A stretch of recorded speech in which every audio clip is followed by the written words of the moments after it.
John Sow fils de Diadji Sow moo ko commencé ak léegi daanaka war na juróom benn fukki at. Pour dessinateur en bois dafa war a am en l'aise pour dessiner bois n'est pas pour les mâles toujours réciproque. léegi ci boppam liggéey bi bu njëkk la gën a dox ak léegi pour aar dafa taxaw statue yi taxaw na teel yi taxaw na masque dogon yi doxatut. pour chinois dañu yore seeni bateau bopp boo xam ne bi ne pêcheur boo xam ne day wàcce kii conteneur yi di ko leble moo tax aar yi daanu. njëkk aar yi moo gënoon dox. yëguñu woon nag tey journée mondiale des arts waa des arts yi yàgg naa ci yëngatu pour aar yi moo da sama bibre la bibre bi nga xam ne moom nga gën a bëgg moom ngay choisir kii boo demee ba Dakar dañ naan coon bis wala coon statue bu mag wala coon dogon wala coon kanandaat dégg moom la ñuy wax coon mooy sama liggéey depuis Baye Gaynde ñun aar dañoo neex moo nekkoon suñu bibre gën yi nag mortier moom mooy suñu cosaan filon mooy suñu cosaan ci temps de colonne ñun dañ doon yett ci aar ay dalli korbat mooy cosaan bible tous les pays pour dalli korbat yooyu moom lañ doon yett uude yi jël ko aw ko ñu di ko jëriñoo ñun law ba ñun ñoo génnee dalli korbat aar moo génnee lang yi ñu doon gasee seyaan yi nit ñi di ci naan ak nag yi lépp ci biir bible aar la génne moo génne gopp yi doon walbati suuf si ci bible aar la génne moo génne yi ñu doon rabbi bu njëkk ci bibre aar la génne pour ci la ñu génne sànqaane yi rabb ci la ñu génne yi ki ngay def buum bi mu nekk ci biir nga koy waral wala yëpp ci biir aar la génne. art est un libre art est un bibre art boo ci duggee xamu foo yem neel dugg naa ci biir art bi rek souvent lu génn nga dal di koy liggéey souvent yettkat art dëgg-dëgg guddi la doon gis art bi bu xëyee indi tronc bi liggéey ko waaw art mu ngi njëkk Kenya moo ñu wàll art Kenya ñoo njëkk yett seen buur mu dee ñu yett ko pour mu nekk aar ñu def ko disposition ni mu buur bi mel ku ko gis nga ne kii buur bi la moo ñu wàll aar ñooñu ñoo yore cosaanu bibre aar ñun un dessinateur en copie mooy aar bi nga gis rek nga liggéey ko wante yàgg nañu booy génn suñuy dessin bopp boo xam ne ni dañ ko génne pour boof mooy aaru Sénégal mooy nag cheval dañ koy liggéey néeg dañ ko ciy liggéey pour aaru Sénégal la def tablier boo xam ne bi ne dañ cee def aar néeg ci biir def tablier ci kaw lépp aaru Sénégal la waaye ñun suñu aar mooy boof ay néeg ñax yi dañ ko doon liggéey def ko comme ni liggéey ko bu pare posé kaas yi posé suñu lal lay tagar la doon ñu def ko ci mooy suñu aar buñ ko génnee di ko jaay tubaab yi loolu la dessinateur yu mag yi doon def. léegi daanaka foo demoon di def yooyu yóbbu ay colis jóge Sénégal yóbbu fa ay colis boo fa demee léegi da ngay fekk foofu daal di bari léegi moo tax aar bi daal di en faible la am boo déggee en faible mooy dox boobu bu njëkk te ba tey Sénégal dafa amul blanc léegi blanc amatul quand yi fi nekkoon yëpp fermé nañ ñibbi léegi kon blanc yi ñoo doon jënd aar yi. moyen bi yomb na am na difficile ci kaw liggéey bi pour aar ci boppam day dox tànk la yor pour aar nag amul lu mu mënta jaar waan nag day dox waan fii mu ne moom dox dafa wàcc en l'aise mu mel ni dollar day wàcc ak a yéeg waaw léegi nag suñu seetee ci jàngat réew mi aw na faiblesse dañ koy yëkkatiwaat taxawaat ci seet nu ñuy bunt yu ñuy seet fu mu rëqe pour l'argent sax dañ koy seetaat nuñ koy seete relevé numéro yi la ñu la relevé numéro yi bu ñu ko relevé ñu xam fu ñuy daanoo ak fu ñuy jóge waat ñu dal di seetaat beneen plan waaw mooy li ngeen di laaj dañuy bëgg a seetaat beneen plan ndax seet lu aar mënu jógee donc nag fekk tubaab yi moom ci boppam dellusiwaatuñu fi aar dina daanu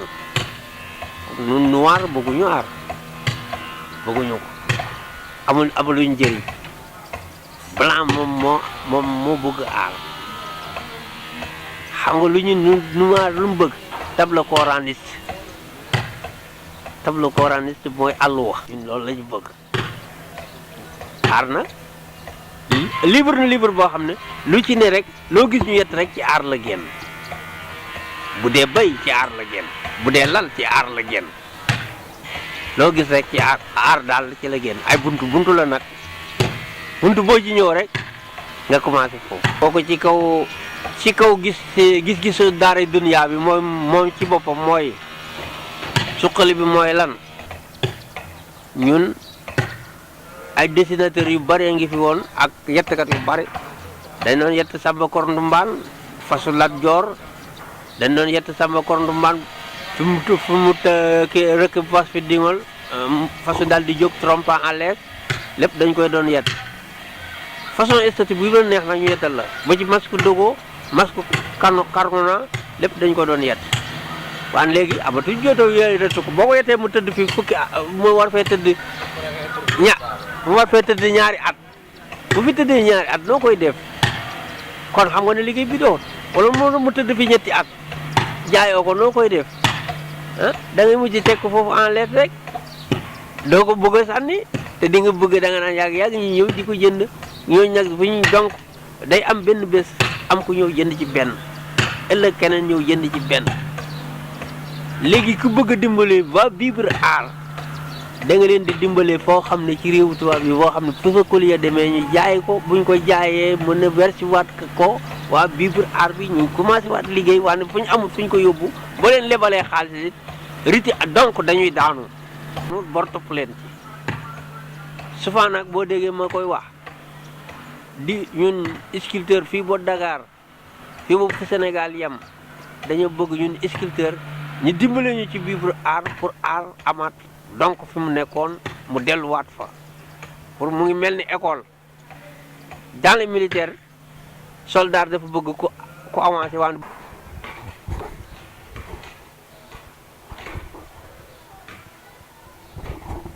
yàq yeggul Sénégal yëpp te jox ñu vivre boo xam ne mën nañu donc delluwaat ci art bi liggéeyaat ci ba ñu seetaat plan ba nga xam ne bu ëllëgee suñu gone yi ci gannaaw dinañ mën a jëlaat art bi liggéey ko liggéey boo xam ne fu mu mën a dem ci pays dinañ ne art bi Sénégal moo ko liggéey. yëgguma ko woon mais man nag moom Lamine sama xol daa sedd ci yow parce que man loo àndal rek muy guddi muy bëccëg suñ ma ci waxee du ma wut wax nañ ma démb ak tey rek laay jàpp ndax yow. lii nga def dañ koo rafetlu parce que bëggoon nañ ko ñu yàlla nañ toog a toog boobu mu gën a kawe sa njort defal nu loo xamante ne moom lañ fi doon wut ci artisanat bi comme yàlla dogal na nga dugg ci indi fi benn télé ñun suñu xol sedd lu jara laaj la parce que man mii ngay wax daanaka fii ci Diourbel ku ma fi njëkk ci affaire yi art depuis Minikelep bu fi mu ne professeur yi ne fi may ànd ak ñoom ba dugg si biir artisanat am naa ay partenaires ñu daa ñëw mais dafa dagg kon boo ñëwee ngir laaj ma loolu dama ciy sawar parce que wax dëgg yàlla macha allah yàgg naa ci di ànd ak tubaab mais instant yi dafa dagg kon yéen xale yi comme yàlla dogal na ngeen waaxu ba dugg si artisanat di laaj loolu dinaa ci sawar xam naa bu ñu leen jàppalee di ngeen détourné leen ñu ñëwaat niñ daa ñëwee te ñoom ñooy suñu yokkuteef. aar bi moom mu ngi fi ak ñi doon liggéey ak xalaat bi nekkoon ci suñuy bopp ñu di ko liggéey ba tey mu ngi ci ñun mais dagg-dagg bi dañoo xamul ci kaw la dagg xamuñu fan la dagg te ñun lii ñuy liggéey mooy suñu lépp. da ngay liggéey benn pièce war koo jaay junni nit ku ñuul ñëw jël ko ñaar téeméer dem jaayi ko ay millions bàyyi ñu fi ñun ñu toog concentré wu duñ ñu jàppale ci lenn comme yàlla dogal na yéen xale yi ngeen xalaat loolu ñun moom ñu ngi ci seen gannaaw ak nu ngeen ñu mën a jàppale. loolu amul dañ ñoo nëbbu complet parce que am na ku fi doon def publicité benn tailleur la dama koy wax toujours dellul ci sa publicité bi daf daa wax a wax ba tudd boo jaaree ci lawbe ci ruq bu sew bi jëm si fi ñun fi yettkat yi di nga ma fekk sama atelier muy xele bi njaay kon nebbu bi liggéeykatu aar dafa war a def fang ñu di ko gis même bu ñu génnut ñu defal ñu saari exposition defal ñu tableau boo xamante ne ci rii yi ñu xam ne Diourbel aar tel mu ngi place sangam it kon dina ci baax ndax kuy dugg ci sortie bi dina buy dugg si dina ko gis buy dem ci sortie bi dina ko gis. loolu aussi dox nañ ci parce que réunion bu ñu doon def dañ ma ciy woo ñoom ajeeg ñoom Alaaji As Guèye mi dem nañ ci lu dul benn du ñaar boo waxoon nañ ne ministère bi noonu na bu paree dañ fay def bitig boo xamante ne yéen a ko moom loolu it lu baax la mais nag. ku néew doole moom jàppale ko ba mu mën a am baax na ci bu ñu jàppale woon ba ñu am foo boo xamante ni ndax bitig boo fa nekkee amoo loo fa def it jëriñul dara xaalis boobu bindoo guñ ci ndax yëgaguñ ko am na benn kii buñ fi defoon ba pare yow yëg nga ko ba tey waxaguñ ñu ci dara parce que nee nañ Dame Diop moo ci waroon wax alhamdulilah ñu ngi sant yàlla biñ ko joxee ndomb biñ ko jox mu doon doomu Sénégal doomu Diourbel loolu it ñu ngi ciy sant bu baax a baax ndax xam naa ne Dame du bàyyi keneen bàyyi ñun du dem feneen bàyyi ñun ñi mu dëkkal defari foofee loolu ñu ngi ciy sant bu baax a baax. kooku moom dañ cee kontaan ñun parce que daañu jàppale ñeneen awaatu te mu ngi àndoon ak sama benn partenaire boo xamante ne Pologne la ne. ndax kooku Diourbel bu fi bi mu fi wàccee man la njëkk a xam ci sculpteur teg ci sama rakk labba kon bu Dame Diop gañee loolu jàppalanteeg Pape Samba man loolu moom xam naa ne dinañ ci gis suñu bopp xam nañ Dame Diop bu baax a baax. kàddu gu mujj gi maa ngi leen di nuyu di leen sant di leen ñaanal lii mu doon seen yokkuteef ba télé bi gën a kawe seen njort jërëjëf. ginnaaw bu ñu leen nuyee di leen sant leen jaajëfal leen gërëm bu baax a baax ci seen taxawaay ak seen. ñëw bi ngeen ñëw fii ñu ngi leen ci sant leen gërëm loolu dinaa ci sawar parce que ñun ñi nga xamante ñooy jeunes yi ñun dañoo war a gën jàppale ñu pour aar bi gën a avancé jàppale boobu nag ci côté technique ci côté finance côté bu nekk mën nañ ci jàppale gannaaw dañuy gën a santaat rek comme yàlla dogal na am nañ ministre boo xamante ni mu ngi nekk Dame Diop ministre de l'artisanat kooku yaakaar naa ñu ngi koy xaar pour mu jàppale ñu ci côté finance côté technique côté bu nekk ngir aar bi mën a réussite gën a avancé loolu aussi ñu ngi ko ciy xaar maanaam taxaw bi ñu ci taxawaay moom ku ñu jàppale rek ñu liggéey lañ bëgg parce que ñu gëmuñu dara lu ñun liggéey xaaruñu dara lu ñun liggéey tamit kuñ ci jàppale ñu liggéey parce que nit ki itam mënoo liggéey te amoo benn fond et amoo taxawaay buñ la jàppale pour nga liggéey loolu mënut a nekk so da ngay am gëm-gëm bi mais moyen bi du la ko jox aussi buñ la joxee moyen bi côté finance bi ak côté technique bi yëpp daal buñ la koy yaakaar naa liggéey bi dina mën a avancé te liggéey bi ñuy liggéey tam ñu jàppale ñu am fuñ koy jaayee parce que liggéey boo ko liggéeyee teg ko gisoo ko jaay aussi mënut a am avancement mënut a am réussite itam te jàppale bi mooy ñu fexe bu am ay tubaab yi ñu orienté ñu ñëw fii ñu leen di jaay wa ilaa ñu am benn partenariat boo xam ne bu ñu liggéeyee bagage bi mën ko envoyé mu mun ñu jaayal bagage yi aussi loolu dina doon suñu ndimbal mais liggéey ko aussi teg ko fii rek amuluñu benn changement amulu benn njëriñ waaw loolu mooy problème bi. Massamba Thiam président de la chambre de métiers de Diourbel. Art c'est vague di tax mu yaatu mooy daanaka loo jël lu nekk boo xoolee ci bi da nga ci gis art art mooy li ñuy jëmmal ci genn pànn gi ci ñenn ñi koy def ndax ñii dañ ko màndarga di jëmmal di yett nangam mu junj ndax nee na junj doy na borom xel xalaat lu bari mu ëmb ko art nga ñëw ci ma cité benn exemple rek ci Marlowe benn tubaab bindkat loon daf ne l'art me permet de vivre quand je suis appelé mourir kon li nga xam ni soo dee ba sës di ko xool mooy jëmmalaat génne sax ñu teg xalaat ni kii nii la mel nii lay def na naa jaar na bépp sàngam muy donné yu bees yoo xam ni toujours ki ko defoon du fi jóg loolay art art nga ñëw ci wàll gi ma féete muy bijoutier ak xeetu yett ci ainsi de suite kii xelam di xelli di sos di teg ñi xalaat ni lii symbole la boo xam ni bàyyi ati at du fi jóg te ko fi defar mi ngi fi ndax ginnaawam du fi jóg mooy li nga xam ne mooy xel muy mën a xelloo di ko jëriñoo pour toujours loolu mooy art loolu def nañ ko réhabilité nañ centre bi en 2015 jëmmal mais li nga xam ne moo des ci côté boobu ci côté artisan booy wax ci art en bijouterie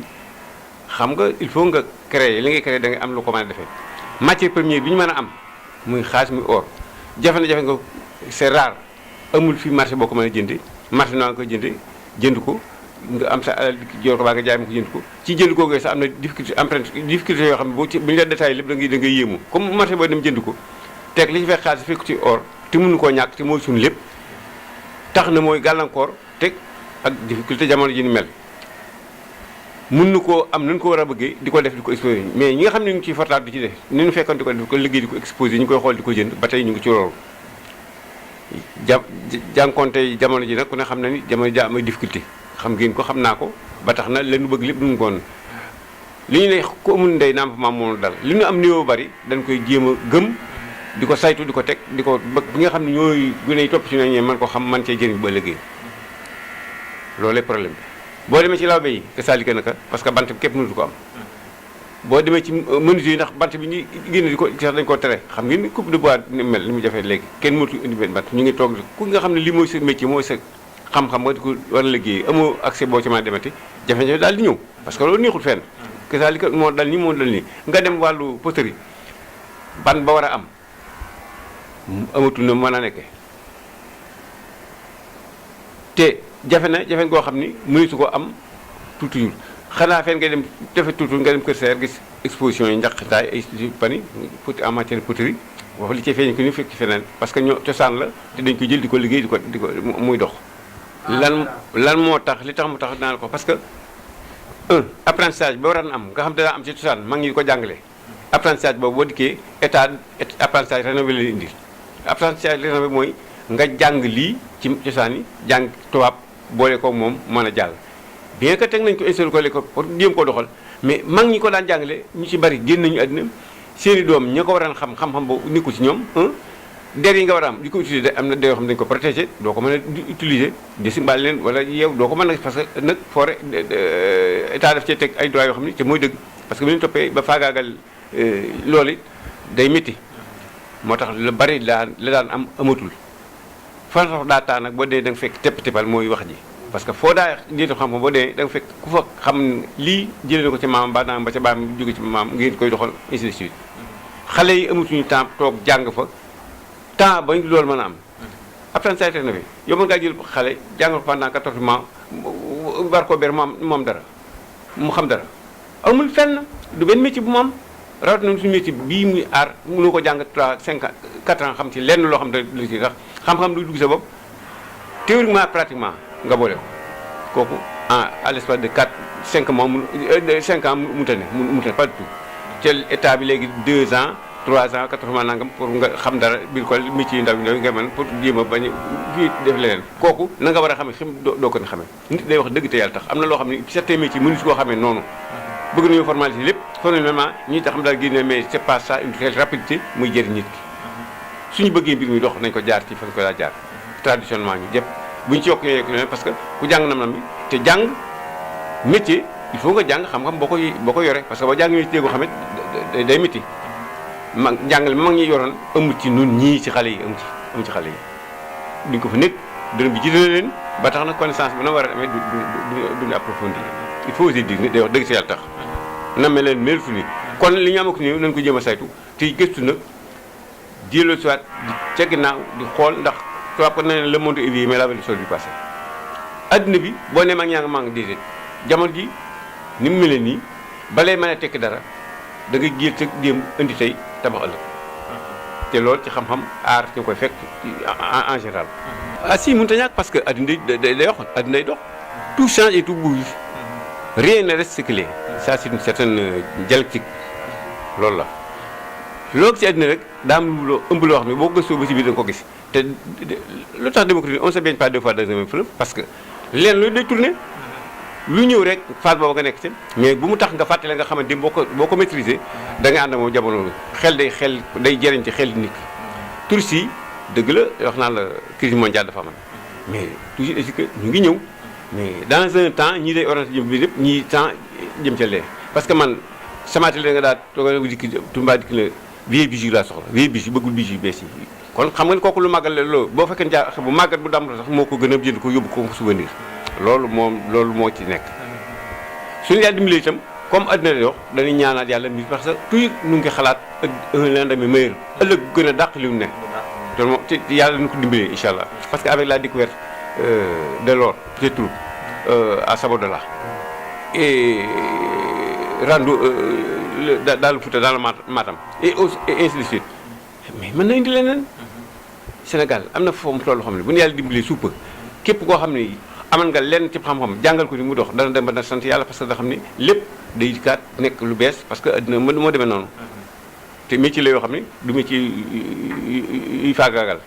renaissance la foo tool rek da ngay ñaan yàlla mu gën a yokk te loolu noonu yàlla may nu ngi ciy doxal alhamdulilah mooy à ce que ma remercier li yéen ñu ñëw di laaj parce que lii mooy yokk affaire bi ndax buñu toogee suñ côté di defati kenn laajuñu duñ xam li nekk ci noonu waaye bu ñu ci génne ko yokk ko faram-fàcce ko koo xam noonu a xam kooku lu ñu yokk la te ci lañu sax ci lañu fas yéene jëm loolu lañu yàlla boole nu fas yéene secteur bi ñu yàlla boole nu fas yóbbu ko